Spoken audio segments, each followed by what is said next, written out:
Estos científicos cubanos realizan un monitoreo en el Golfo de México, sin saber que una terrible tragedia se avecina. No pueden imaginarlo al descubrir una temperatura inusitadamente cálida en la columna de agua más cercana a la superficie, justamente momentos previos al paso de Katrina por esa zona, en la que sus vientos ganan la velocidad necesaria para convertirse en un temible huracán e impactar con categoría 5 al sur de los Estados Unidos. El calor almacenado en el mar multiplica su fuerza.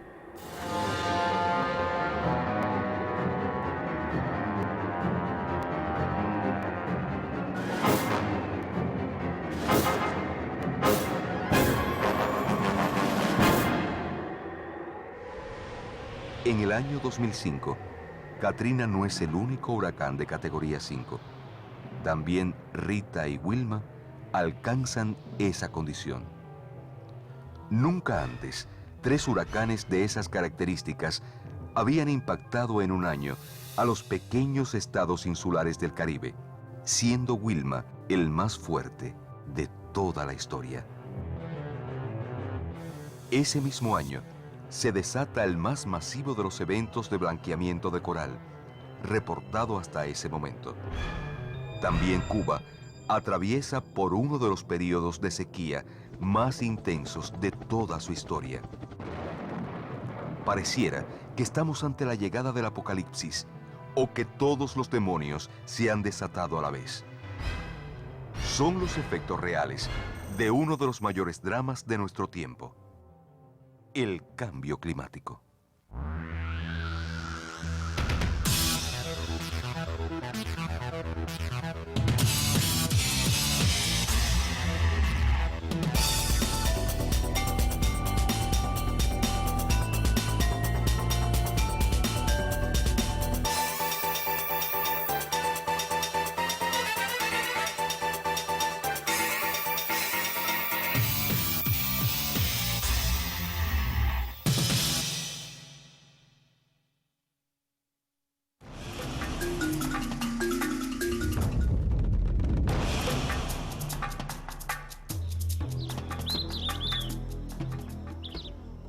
Se anuncia que la temperatura media superficial del planeta puede subir entre 1.1 y 6.4 grados Celsius desde el presente hasta fines del siglo XXI.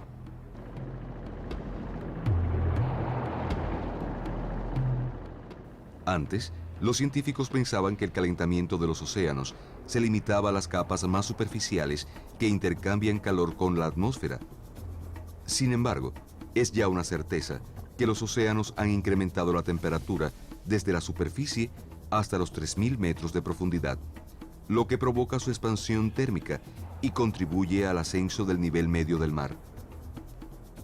En los últimos 150 años ha habido más calor y en consecuencia disminuye la cubierta de nieve del planeta, se derriten los polos y asciende el nivel medio del mar.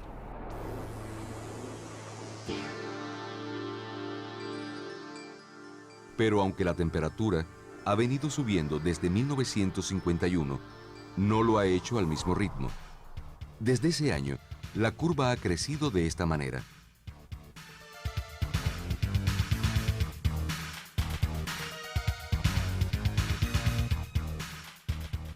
¿A qué se debe esta tendencia que parece dispararse en las últimas décadas?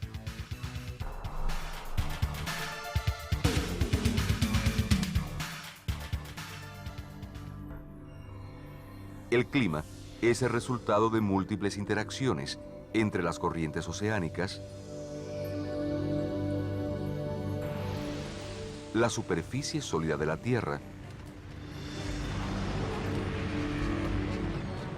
la biosfera,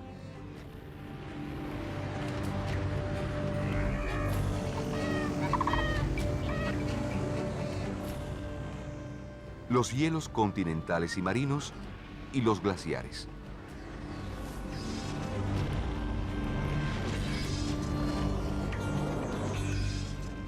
La temperatura del planeta está determinada por el balance entre la radiación entrante, proveniente del Sol, y la saliente, emitida por la Tierra.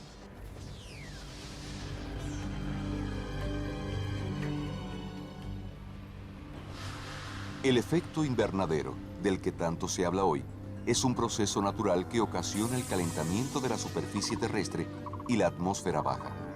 Se origina por la presencia en la atmósfera de gases que tienen la capacidad de absorber y reemitir esa radiación terrestre.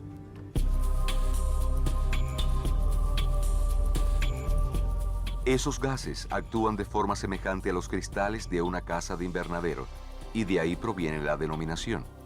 Sin ellos, la temperatura media global de la Tierra sería 33 grados Celsius más baja que la actual, por lo que sería imposible la existencia de muchas de las formas de vida que conocemos hoy.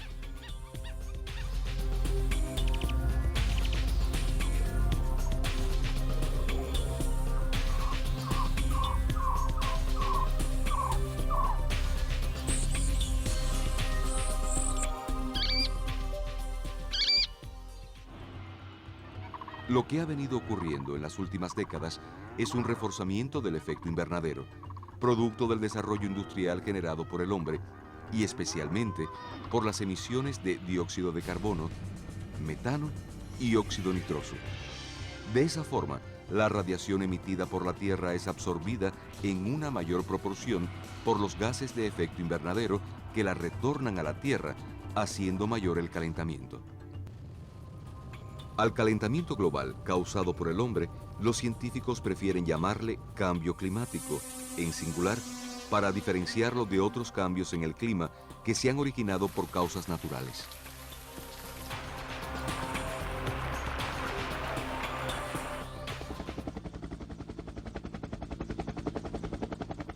En Cuba, en las últimas décadas, las evidencias observadas indican claramente que la temperatura media anual ha aumentado cerca de medio grado Celsius, aunque en los últimos años esta tendencia se ha incrementado aún más y se observa un marcado ascenso de las temperaturas mínimas de casi 1,5 grados.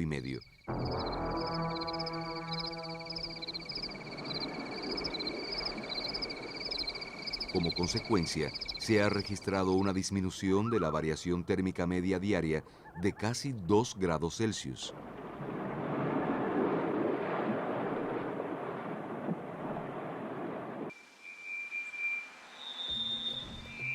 El Panel Intergubernamental de Expertos en Cambio Climático, conocido por sus siglas en inglés IPCC, ha catalogado recientemente la tendencia a la generación de más intensos y frecuentes huracanes como una posible consecuencia del cambio climático, aspecto del que no hay evidencias conclusivas y sobre el cual se ha generado un debate científico desde distintas posiciones.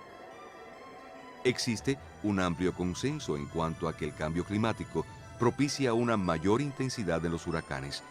La mayor parte de los científicos afirma que el clima está cambiando significativamente por la acción del hombre, a veces de forma visible, otras más ocultas, pero no menos dramáticas.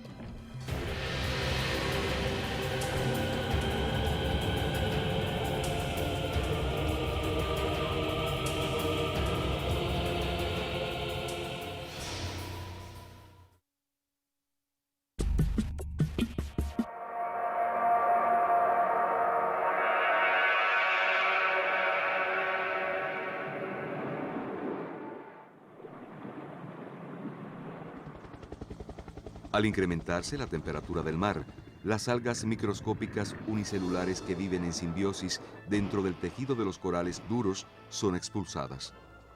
Estos corales necesitan de dichas algas para alimentarse, oxigenarse y formar su propio esqueleto. Ellas les proporcionan también los variados colores carmelitosos o verdosos característicos de los corales duros. Sin las microalgas, los corales se vuelven blancos y pueden llegar a morir. Este comportamiento, llamado blanqueamiento de corales, es observado por primera vez de forma masiva en la década de los años 80 del pasado siglo y es una de las consecuencias más evidentes del calentamiento global. Desde ese entonces, cada año que ha ocurrido un pico en el incremento de la temperatura del mar, se han reportado eventos de blanqueamiento.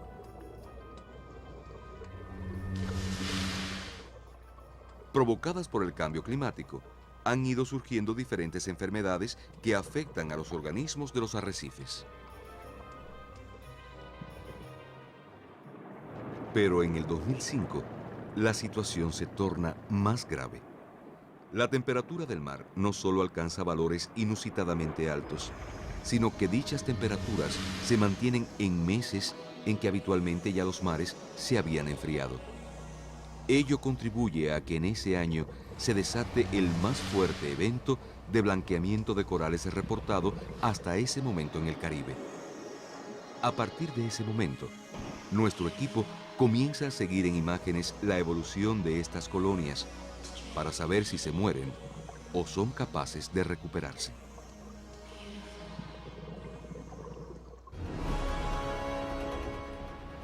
Los huracanes habitualmente afectan a los arrecifes ubicados a poca profundidad, produciendo grandes destrozos en los corales ramificados, pero también propician la dispersión de pedazos de corales que luego forman nuevas colonias y aumentan la cobertura coralina de los fondos del mar. Sin embargo, con el aumento de la intensidad y frecuencia, los huracanes empiezan a ser letales para ese ecosistema que vive en estrés por las enfermedades que provocan el calentamiento global, el desarrollo excesivo de algas, la contaminación, la sobrepesca y otros problemas ambientales.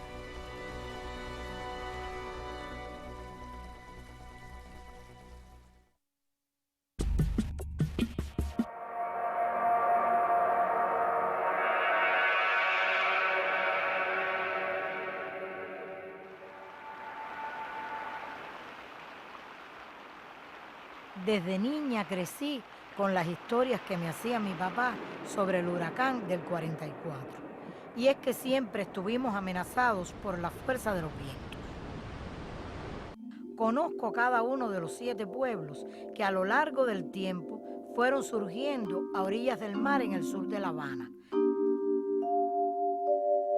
En zonas muy bajas, donde el mar siempre ha penetrado, pero no con la fuerza de los últimos años.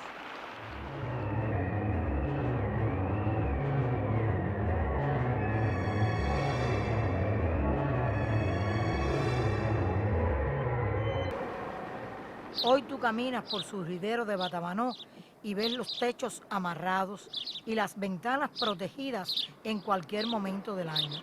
Los huracanes han invadido la cotidianidad.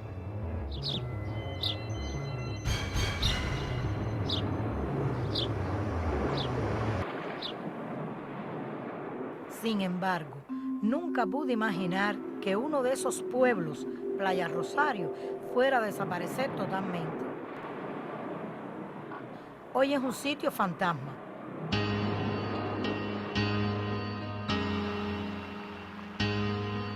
Solo dejó los restos de sus 104 casas.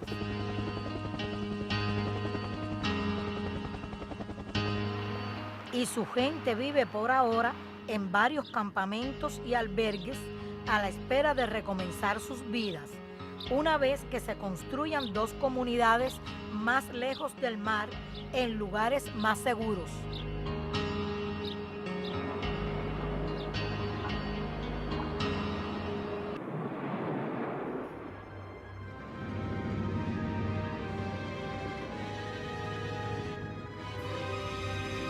Es impresionante cómo un viejo camino construido décadas atrás, paralelamente a la costa, entre Playa Mayabeque y Surgidero de Batabanó, y que tanto transité con mis padres, el mar se lo ha tragado.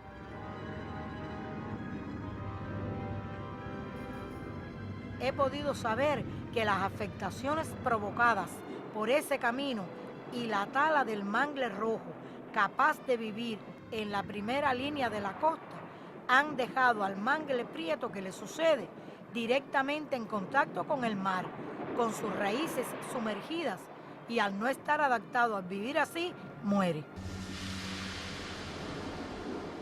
Perdemos la mejor defensa frente a la acción del mar.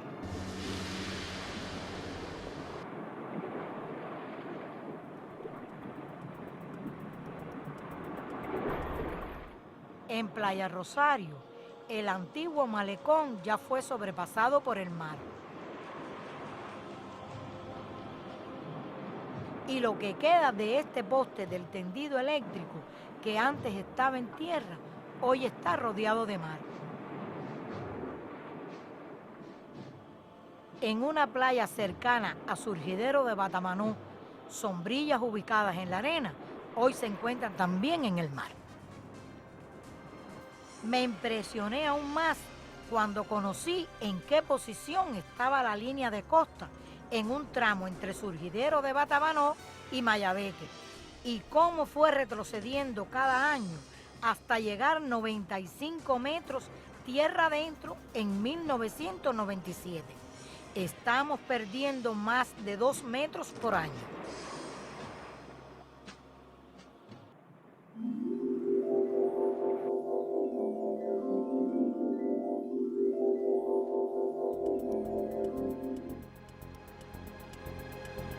Pero siento especial dolor cuando veo las fotos de Playa Mayabeque y la posición en la que se encontraba el mar en el año 1956 y luego en 1997.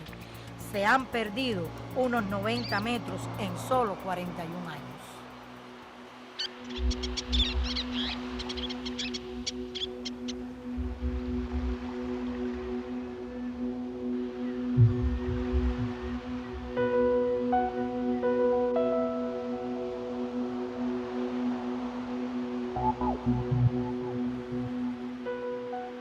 Realmente cuando vemos esta misma boca del río con fotos de nuestros abuelos, de nuestros padres, nos da tremenda tristeza.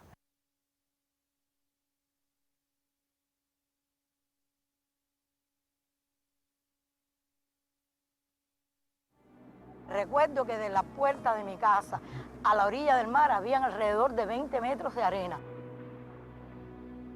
Lo que ha tratado todo el mundo es de poner las piedras frente a su casa para salvaguardar su propiedad, pero hemos perdido la playa.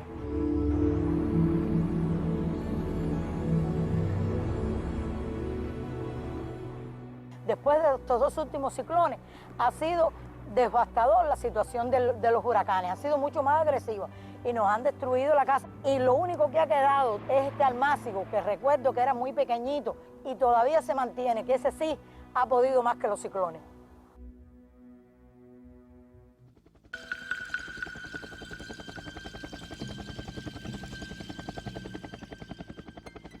Otro ciclón más cotidiano empieza a dejar sus huellas también en las playas del sur de La Habana.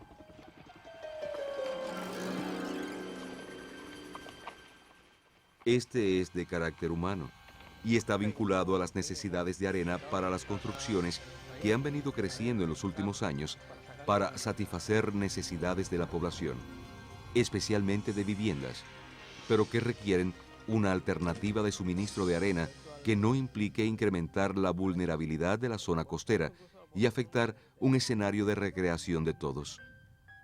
Los investigadores del Instituto de Oceanología les explican a los infractores las consecuencias ambientales de sus actos.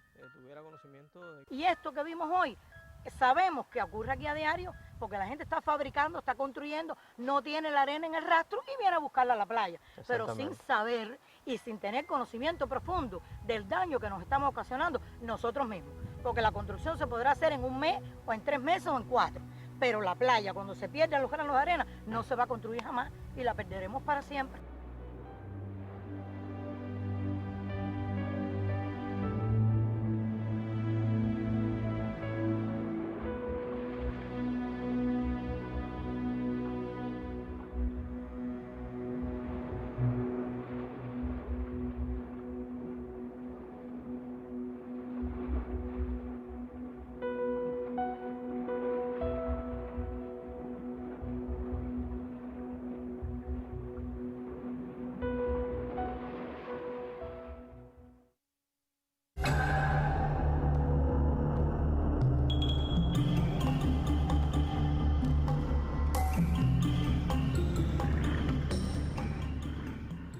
El cambio climático impone nuevas miradas a la zona costera. Múltiples predicciones aparecen todos los días sobre el ascenso del nivel medio del mar Y no faltan las visiones catastrofistas.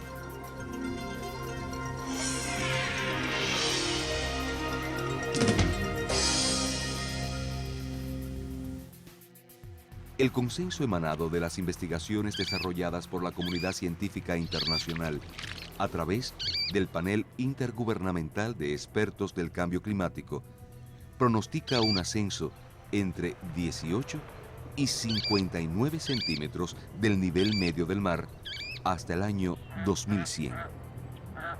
Esos valores pueden variar en la medida en que aparezcan nuevos hallazgos científicos que apunten hacia una mayor o menor gravedad del problema, y pueden ser aún más graves si se mantienen e incrementan las emisiones de gases efecto invernadero que generan el calentamiento global.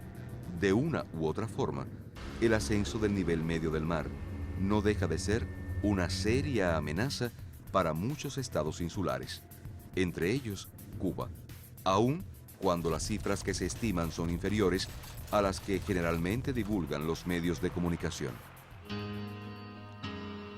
Tomando como referencia las proyecciones de ese panel de expertos en su rango máximo y según investigaciones realizadas por instituciones cubanas, en las próximas décadas hasta el año 2050, se sumergirían paulatinamente algunas zonas costeras de la isla de Cuba.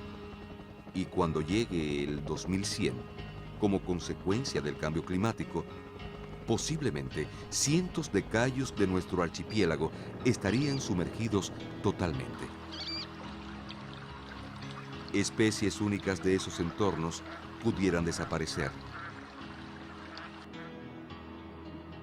Otras perderían sus playas de anidación y quedarían sumergidos muchos de los paisajes más conservados de Cuba. Algunas especies que han sido capaces de sobrevivir a cambios climáticos producidos a más largo plazo, puede que no tengan el tiempo suficiente para adaptarse a transformaciones que ocurrirán en solo décadas. Ese puede ser el caso de estas aves de orilla, también llamadas playeras o de litoral. Su corto pico les sirve para alimentarse a muy escasa profundidad. En la actualidad, en los horarios en que la línea de marea sube, disminuyen notablemente las posibilidades de alimentación de estas aves.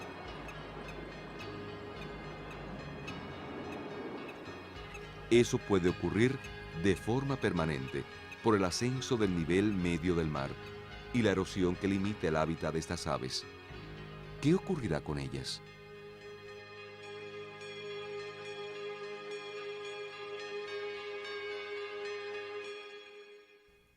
Algunas partes de nuestra geografía serían cercenadas, especialmente el delta del Cauto, una zona muy baja, y la Ciénaga de Zapata, que vería cómo el mar avanza por una parte significativa de su extensión.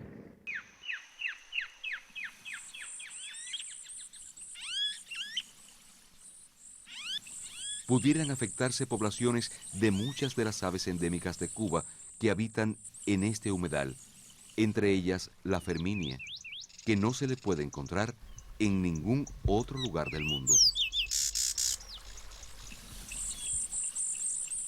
Lo mismo ocurre con la gallinuela de Santo Tomás, de la que solo hemos escuchado su canto, por lo que de inundarse su reducido hábitat, puede que perdamos para siempre la posibilidad de verla en movimiento.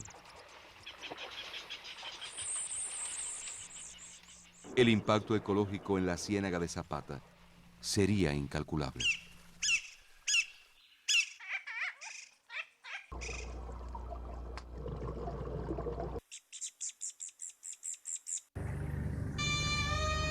Pero el más grave de los daños posibles sería que queden sumergidos parcial o totalmente algunos de los casi 245 asentamientos humanos que se ubican a menos de 1000 metros de la costa, especialmente los poco menos de 100 que se encuentran por debajo de 1 metro sobre el nivel del mar y las instalaciones y ecosistemas donde obtienen su sustento. Pero se estima que con el ascenso del nivel medio del mar, el país puede perder para el año 2100 hasta un 6% de su extensión territorial y un 14% de sus bosques, especialmente los manglares.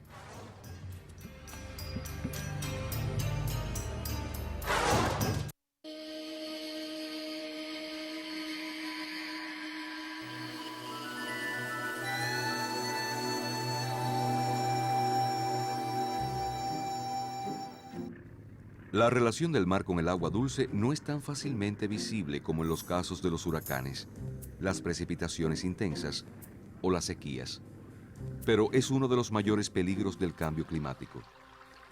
Con el ascenso del nivel medio del mar, este no solo inundaría áreas que hoy son de tierra firme, sino que también incrementaría el proceso de intrusión marina en los acuíferos y con ello aumentaría la contaminación del agua subterránea con agua salada en importantes acuíferos de Cuba, que son abiertos, o sea, con intercambio entre las aguas de tierra y las del mar.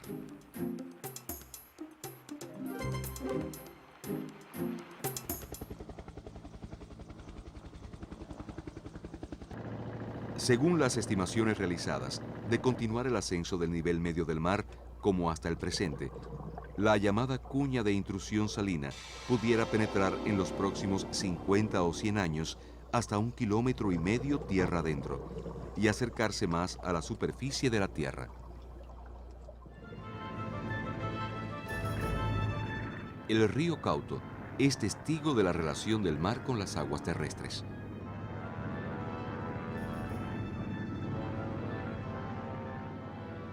Hace muchos años, el río era navegable muy tierra adentro y se podía obtener agua dulce en áreas muy cercanas a la desembocadura. Y hoy, esta patana tiene que navegar cada vez más río arriba para captar el agua con la que abastece a varias comunidades de la zona.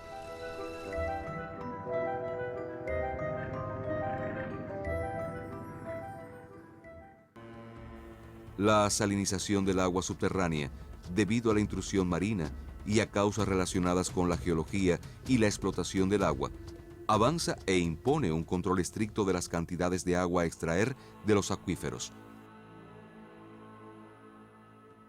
Los suelos se pueden salinizar rápidamente y, sin embargo, su recuperación puede demorar decenas e incluso cientos de años.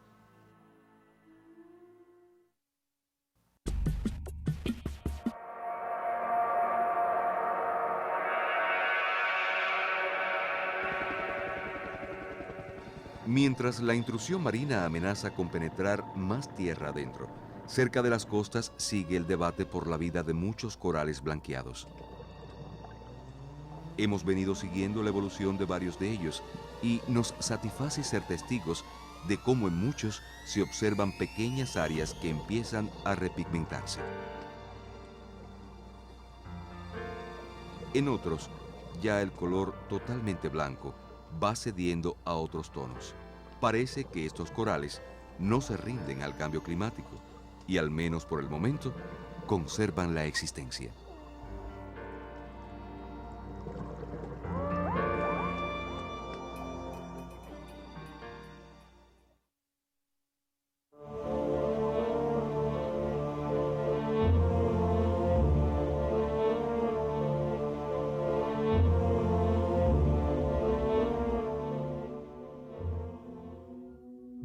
Desde que era pequeña me percaté que no podía vivir de espaldas al mar.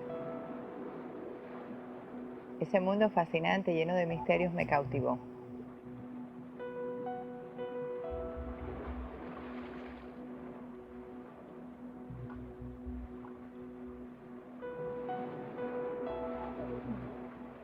Cuando nací, ya las zonas costeras soportaban la enorme presión del crecimiento de las ciudades. Al comparar las fotos del pasado, es impresionante ver cómo la ciudad de La Habana se desarrollaba sobre la propia zona costera.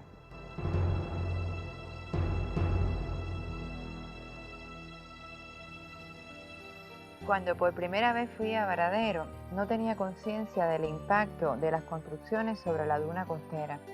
Cuando aquellas se hicieron, no prevalecían los criterios ambientales de hoy. Por ello, en los últimos años ha habido que demoler una buena parte de las edificaciones y otras muchas no soportarán el paso del tiempo.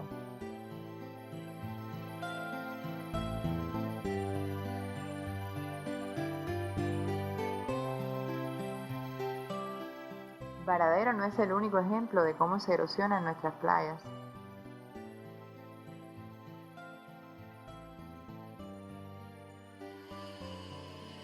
Al ver enfermos los abanicos de mar, es difícil imaginar que la causa esté relacionada con el lejano desierto de Sahara en el continente africano.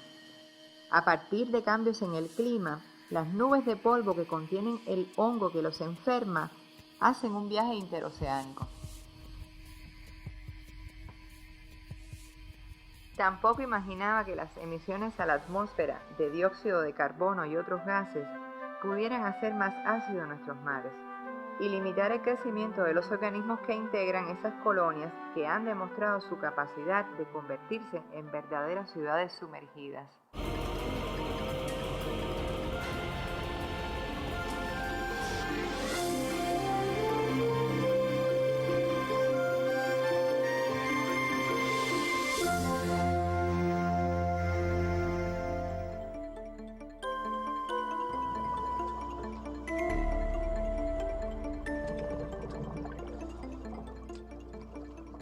Espero que no podamos seguir viviendo de espaldas a los problemas ambientales que hemos creado y que consigamos vencer este reto.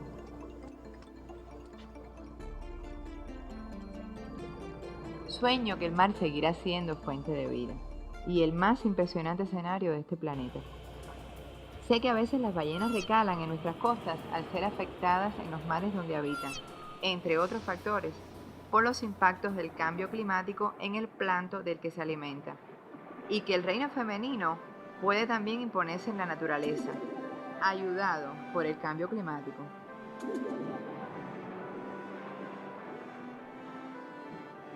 Y es que con el incremento de las temperaturas en la incubación de los huevos de varias especies, pueden surgir solo descendencias hembras. ¿Pero qué harían estas cocodrilas sin sus cocodrilos? ¿O estas iguanas sin los machos? El milagro de la vida es casi impensable en las tortugas marinas. Ante la disminución de sus poblaciones, aprovechan los momentos de cópula para guardar una parte del esperma para la próxima temporada reproductiva, en caso que no encuentren un macho en esa ocasión.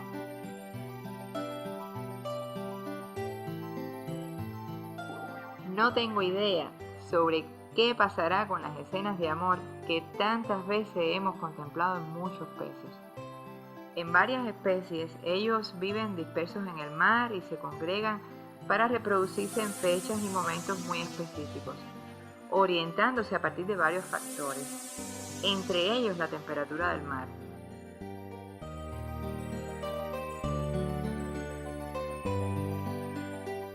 Me impresiona cómo ejemplares de esponjas de ambos sexos son capaces de sincronizarse para la reproducción. La hembra, por ejemplo, teniendo listos sus huevos y los machos expulsando sus espermatozoides como si fueran una chimenea. En ello inciden varios factores, entre los que se encuentran la fase lunar y la temperatura del agua.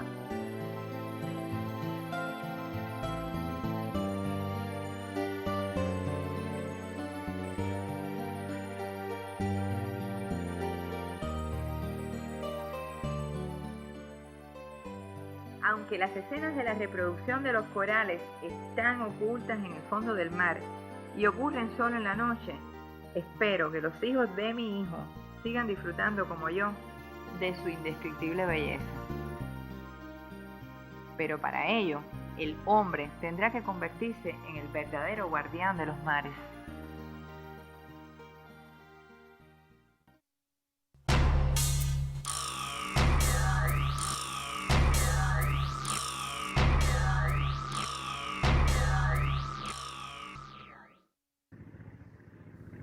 Entre el año 1961 y el 2000, en comparación con los 30 años anteriores, se experimenta una reducción entre el 10 y el 20% de las precipitaciones. Mientras los totales anuales de lluvia se reducen muy escasamente en la región occidental del país, incluso en las cuencas Ariguanabo y Almendares-Bento han experimentado incrementos. En la oriental, llueve unos 265 milímetros menos por año, y en la cuenca del Cauto, la mayor de Cuba, la disminución es de 367 milímetros. La media nacional es de 1.335 milímetros. Pero hay una tendencia a una diferenciación entre el occidente y el oriente del país, como demuestra este mapa simplificado de distribución de las precipitaciones medias anuales, en el que puede verse en color naranja las zonas que reciben lluvias inferiores a la media anual, concentradas principalmente en las provincias orientales, y con color azul las que reciben precipitaciones iguales o superiores a ese valor, con mayor peso en la región occidental del país.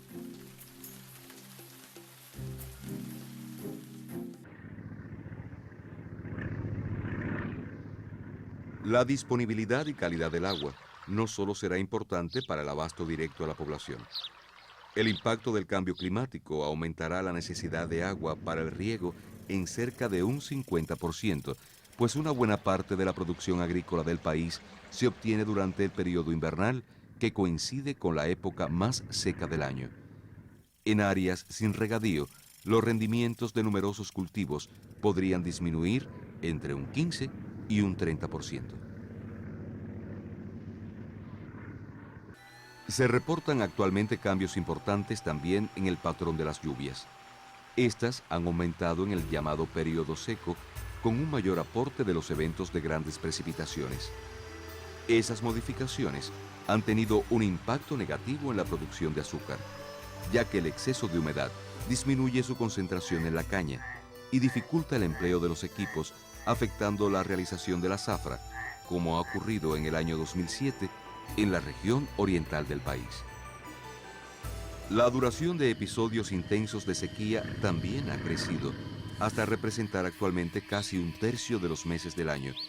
Pero en las condiciones del clima en el año 2100, la sequía puede extenderse a casi 2/3 del año, o sea, unos 7 u 8 meses.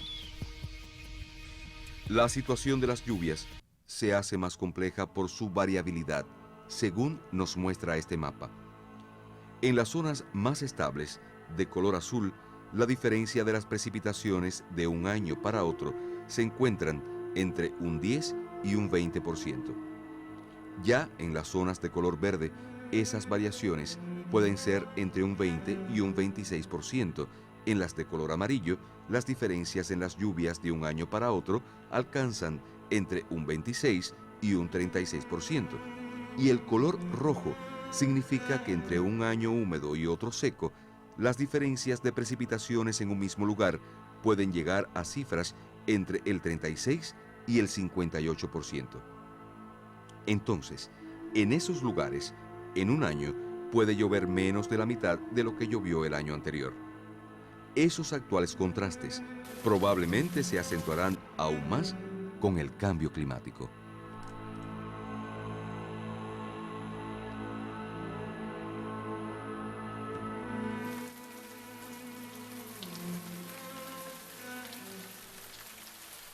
Las altas temperaturas del aire, que ya se vienen registrando en los últimos años y que pueden ser superiores entre 1.6 y 2.5 grados Celsius en el periodo comprendido hasta el año 2100, contribuirán a incrementar la evaporación de las cuencas superficiales. Aún en los lugares donde se proyectan incrementos de las precipitaciones, podría ocurrir una intensificación y expansión de la aridez y la sequía como consecuencia de los procesos de evaporación. De igual forma, el aumento de las temperaturas puede traer como consecuencia afectaciones en el uso de los controles biológicos para enfrentar enfermedades en los cultivos, que pueden manifestarse de forma más agresiva, así como la posibilidad de que surjan nuevas enfermedades. La producción agrícola se enfrenta además a una de las mayores problemáticas ambientales del país, que también puede intensificarse con el cambio climático. Se trata de la degradación de los suelos, derivada de factores naturales, entre ellos los climáticos, y otros de carácter antrópico, relacionados con su uso y manejo inadecuado.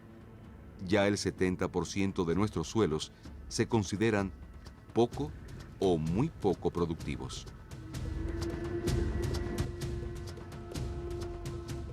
El cambio climático puede complicar aún más esa ya compleja realidad y crear problemas adicionales a la agricultura cubana, que no satisface las demandas del consumo nacional ni las necesidades de exportación, y tiene además importantes retos por vencer en la eficiencia, la productividad del trabajo y los rendimientos. En condiciones climáticas actuales más favorables que las que se pronostican para el futuro, cuando serán probablemente mayores los precios en el mercado internacional de muchos alimentos básicos. Esta es una de las grandes amenazas que plantea el cambio climático para la sociedad cubana.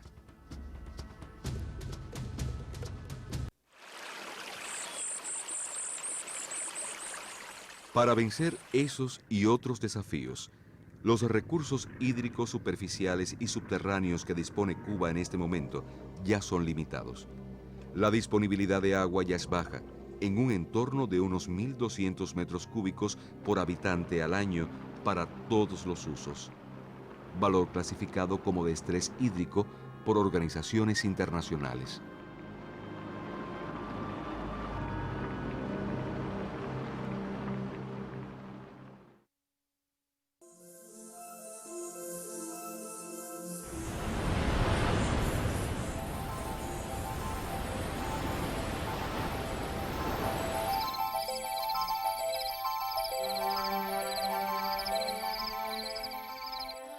Desde pequeño me gustó explorar.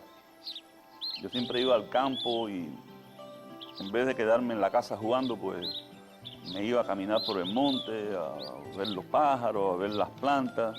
Eso siempre fue una inquietud, porque tenía 6 o 7 años. Siempre he sido un curioso, un gran curioso. Yo creo que para ser científico hay que ser curioso.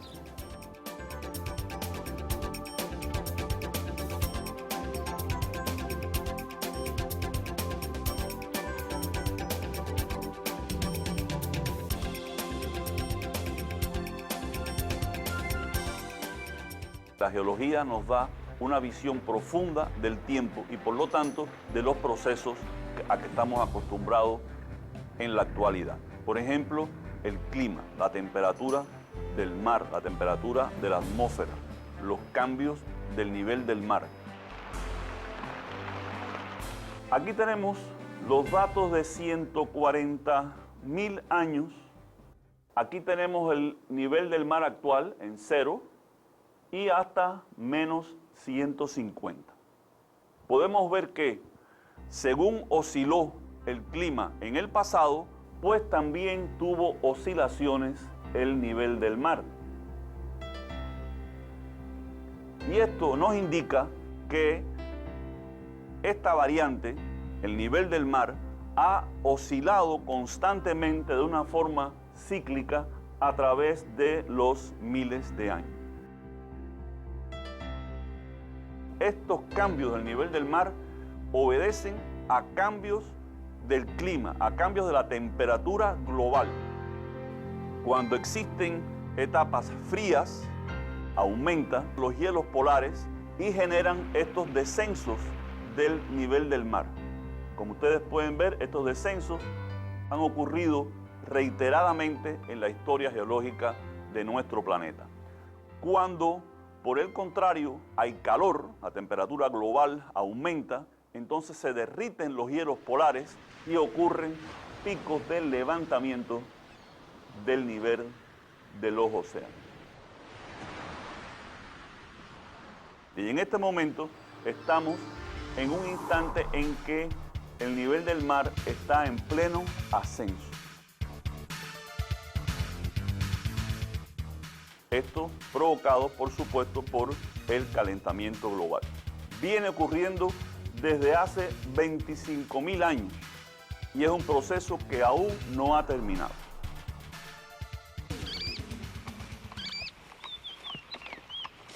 Y hace unos años para acá, pues he querido como pagarle, como devolverle a la sociedad la inversión y me he dedicado más a investigar los fenómenos que afectan a la sociedad. Por ejemplo, la contaminación de las aguas, los derrumbes, los deslizamientos.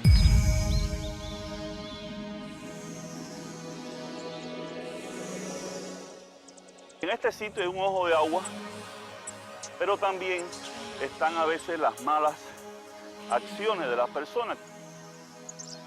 Esto fue un basurero eventual y aún vemos materiales recientemente depositados aquí. Esta contaminación, este material que está aquí, en cuanto llueve, se incorpora al ojo del agua y de ahí al río, y en su largo camino llega hasta la cuenca de Arihuanao. Puede ser que en 2 meses estén en La Habana y por casualidad abra yo el grifo en mi casa y las vuelva a encontrar. Esos son los caminos del agua.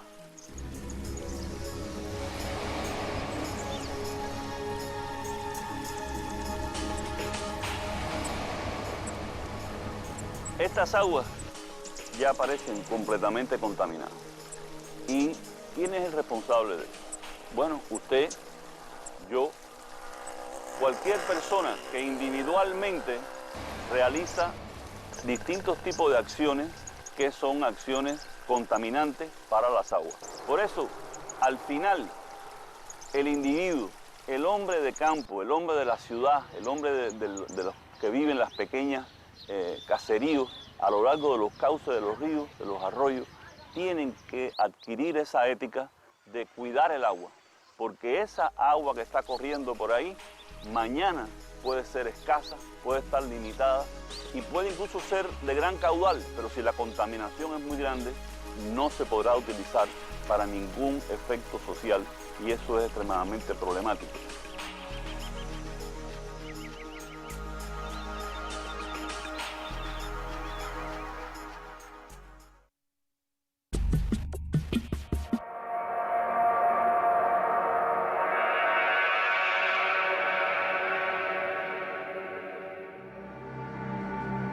El desafío que lanza el cambio climático es también el de enfrentar con éxito otras problemáticas ambientales, sociales y económicas que inciden en la vulnerabilidad del país ante esta nueva amenaza.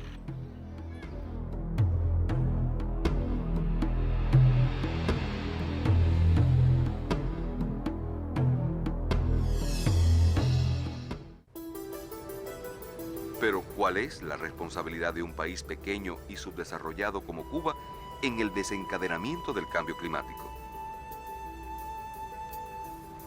¿Qué medidas viene adoptando el país para prepararse ante sus efectos a partir de su condición insular que lo hace más vulnerable? ¿Qué significa adaptación y mitigación al cambio climático?